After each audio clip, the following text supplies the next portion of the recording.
Collapsed buildings, damaged factories or destroyed shipping containers. Any of these events can cause catastrophic and irreversible damage to a business. So we're looking now at the rise in business interruption insurance claims globally, and we're speaking to Delphine Maidou, who is CEO of Allianz Global Corporate and Specialty. Thank you so much, Delphine, for your time today. I think I've sort of summarized what a business interruption might be, but what are the most common ones? And then we'll talk a little bit about the index that you've compiled. One that we can compare, and then maybe it ties a bit to the business that you do, would be, say there was a power outage or there was a cyber attack to this production.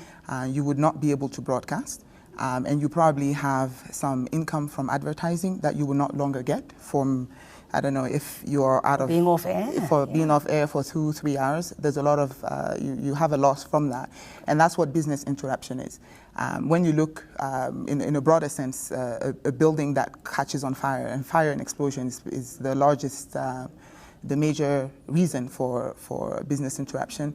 A fire, erupts in a factory, or then they cannot produce, and then the loss of income from not being able to produce is what insurance covers. And what sort of trends have you seen? Is it a lot of natural disasters? Is it human error? What's been the most common? What's been interesting in the past, Allianz has done a research in the past for between 2010 and 2014, where we've looked at losses where we are participant, because the size of loss that we cover are too big for one insurer, so they tend to be more than one insurer on the coverage.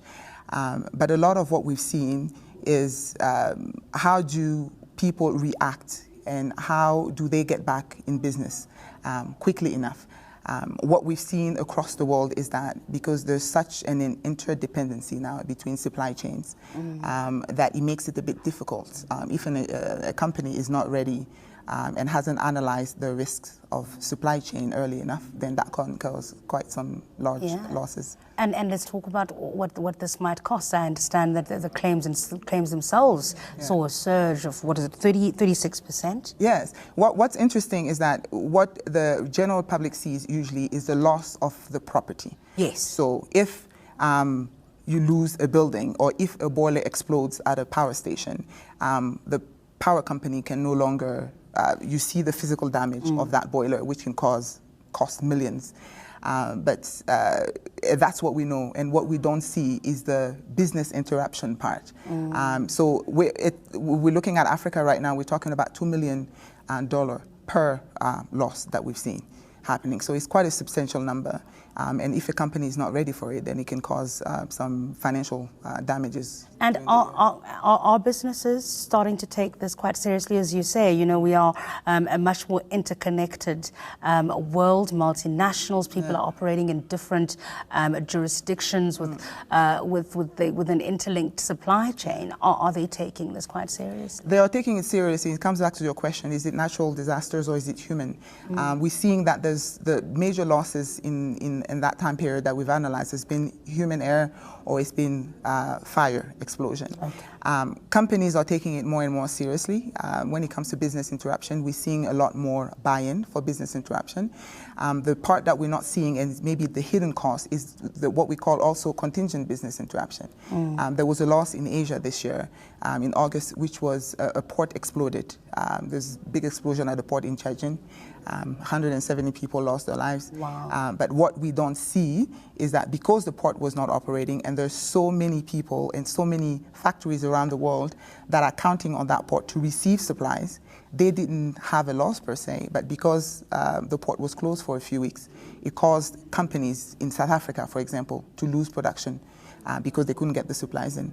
So it's quite a interesting factor. Intricate. This was going to be my next question. How do you even anticipate what you may or may not face? Yes. I mean, it could be a pandemic, it could be a cyber attack, it could be a container lost at sea. Yes.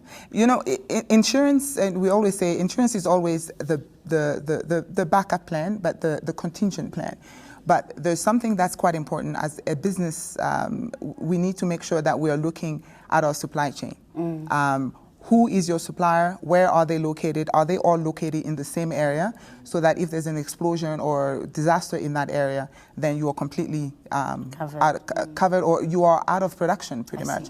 So it's quite important for businesses to make sure that when they're analyzing the risks and looking at the suppliers, that they are not concentrated in one area, that they are not all in Asia, that we're making sure that we have suppliers pretty much around the world just to manage risks. We'll leave it there. Thanks for your time. Thank you. Today, Delphine Maidou is CEO of Allianz Global Corporate and Specialty.